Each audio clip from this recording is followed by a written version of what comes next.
this, we will move to our next speaker. Next speaker is really interesting. He's based in Saudi Arabia, and he's an expert of financial management and the business merger and acquisition.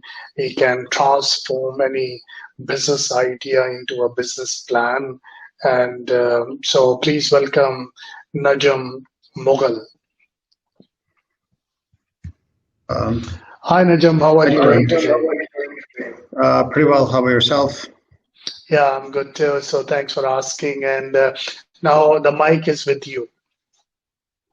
Thank you very much. I hope we all can look at the screen as well. So today we'll be discussing about the fintech landscape and the opportunities in Saudi Arabia. These are interesting times for both Saudi Arabia and the changing dynamics, which the previous speaker talked about, and also in regards to the fintech sector. So overall, the four things we should be discussing is the overview of the fintech sector, the regulations and the government policies, the role of incumbents, and the overall role of industry stakeholders, incubators, accelerators, academia, universities from there. In regards to the pillar of the fintech ecosystem, as we know, so we need to look at it from a holistic point of view where there are universities and research institutions.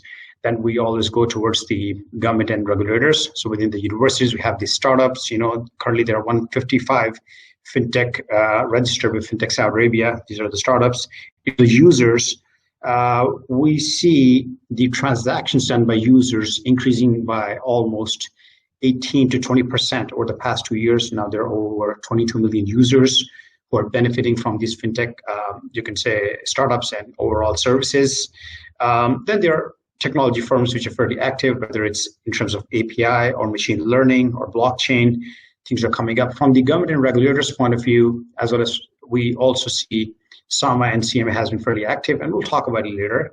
Also, the investors are fairly active until now, although it's in infancy, but $23 million have been raised in the past 5 years by fintech startups, and it's going to increase further. There are also financial institutions and incumbents, existing banks and financial service companies, which are there. And then last but not the least, the accelerators and the incubators also come there. So in terms of the overall successful startup hub, we see the overall attributes are the entrepreneurial and innovative mindset. We see that's coming up in Saudi Arabia. The government programs and incentives. We also see the government is starting a lot of programs and help and funding and overall ecosystem developing. That we'll talk about later, which is already there. Funding, yes, there are a lot of venture capitalists and funding is available for serious startups. And they're also coming in place. Regulatory support, SAM and CMA are actively introducing the laws, changing the laws, and they're in talks in terms of understanding the newer disruptions to accommodate these fintech startups. Also, the overall business environment, the ease of doing business index, the country competitive index, all these things also contribute within the overall ecosystem for startups. So if we look at general timeline, so a lot has been happening. Like in December 2019, from a regulatory perspective, we saw the rules of governing the microfinance companies that was released. In January 2020, we saw the payment regulation, which was released. In February 2020, we saw the insurance aggregation activities rules released. February further, we saw the digital-only bank guideline released, which is a great step as there will be branchless banks which are to come in Saudi Arabia, and we know that there are a couple already, coming up in the near future. And then in April, we saw the regulations for finance, in terms of aggregation, they were released. So a lot of aggregations are coming. In April, we had FinTech Lab experimental permits, which were given to micro-sukuk issuance, and the last one, which is most interesting, is the debt crowdfunding consultation announced in July. And a lot of good work is happening in that domain as well. From the community side, from May, we saw the launch of Apple Pay, and then we had Moonshot and MCB Accelerator that came up in July 2019. And then there was the launch of Riyadh Bank FinTech Fund, which is 100 million for the fintech startups. And then Saudi Payment Company, another, there was a launch of, Athlete Program. And then KFUPM is also coming up in terms of fintech programs. So a lot is coming up. SAMA regulatory sandbox has a very important place from a regulatory point of view. In 2018, the Saudi Arabian Monetary Agency launched its regulatory sandbox to support the development of fintech innovation in Kingdom. So since its launch, the regulatory sandbox has received over 250 applications. They have accepted over 40, graduated 14 fintech solutions. So basically the main objectives are, number one, to support the development of innovation in fintech financial sector. And the second is to fast track the services and products that support the fulfilling the unmet needs, let's say in the point of sale services or other innovations that overall the economy or the customers need. So that's where Sandbox is doing a fairly good role under the supervision of SAMA. Now, from the financial sector development program, we see a lot of initiatives which are coming up, and that's actually helping a lot. When we talk about SME finance, we see Munshat, and Social Development Bank are collaborating in terms of indirect lending. So 40% has been the decrease in the average cost of finance for SMEs. 14.2 billion has been lent by 18 companies to 1169 different companies. Payments, we see Saudi Payment Company has been established. There are real-time payments in terms of cashless society. The goal last year was, until now, like last year, there were almost 500,000 point-of-sale devices, and 36% was the average retail digital payment for 2019, which was better than the goal of financial sector development program. So we see huge good things happening in terms of capital markets. We see a lot of IPOs are happening. There was EDA paying agent service as well, and Saudi stock market also came into MSCI member, which is a great thing. In terms of eKYC experiment, that's important. There was successful testing of remote account opening with digital KYC. So we have 12 banks that have already done that, and over 66,000 operational trials happened through that. And that further has grown up to the license of digital banks, which will come up in the future. Also, in terms of market competitiveness, the rank was 92 in 2019, which has come up to 62 in World Bank ranking. So that's a great achievement there as well. Now, from the incumbents and existing regulators' point of view, the existing banks and financial services point of view, we see all this disruption coming up. But they're rather taking these banks as enablers of those disruptors rather than looking at them as a core competition. So we'll see a lot of acquisition and funding that will happen, such as Riyadh Bank is launching a 100 million program for fintech startups. Also, we were seeing a lot of partnerships happening as well. Bank Saudi Fransi, it partnered with Fintech Hala for digital wallet.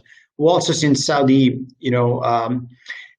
further from the market-driven point of view, larger, bigger banks are also coming up with innovative products to counter these disruptors. We see Alinma Pay. We can also see Saudi British Bank cross-border international transfer service, with Ripple. So that's a good, you can say, development from that side. In terms of the overall fintech startups, 2018 there were only 10. 2020 there were 60. There's 147% CAGR in terms of number of new startups coming.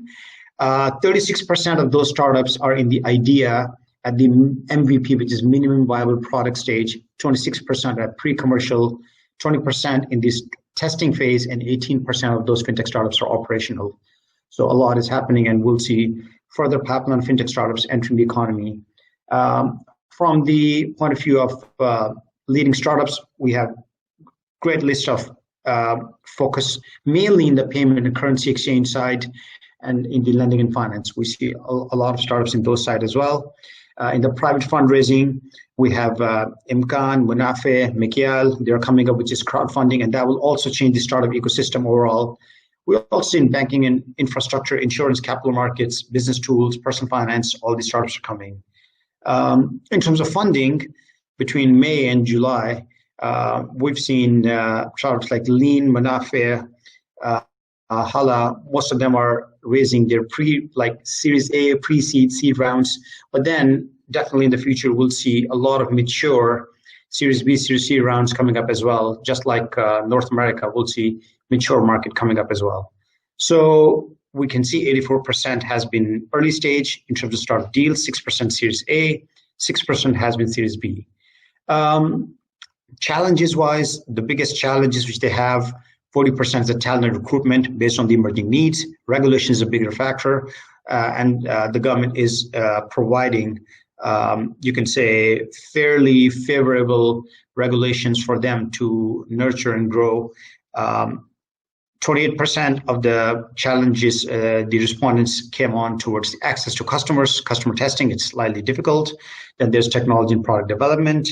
25% have issues with the mentors and advisors, 23% have issues with the funding. So that's how it's overall. The challenges are still there and they're coming up, in order to counter them. In terms of the industry verticals, what are the characteristics and which field they are? As we discussed, 41% are in the payments and currency exchange, 18% lending and finance, 12% in the lending tools, 10% in the private fundraising, crowdfunding, these startups, 7% in the personal finance, and 4% in banking and finance infrastructure. That's what they are. In terms of the opportunities, we see that 70%, there are certain goals, but 70%, is the goal for e-payment, by 2030, which is fairly achievable. 36.2% has already been reached. And, what they are aiming is that 80% of its adult citizens will have a bank account by 2020. And that's why digital bank will also play a key role for millennials. And as far as those people who don't want to go to the branch, and almost 28.8 billion is the e-commerce market size. So definitely we'll have more opportunities for the digital payments, SMEs finance, and business tools. Overall, 30 billion will be the remittance market size there. Also, the last but not the most important thing is the Kareem Mafia effect. We saw in the older times when PayPal was sold, there were a series of entrepreneurs that came out of PayPal. And that's the similar thing we'll see from Kareem's alumni in the region. We're seeing multiple startups coming out of ex-alumni of Kareem in every domain, including fintech.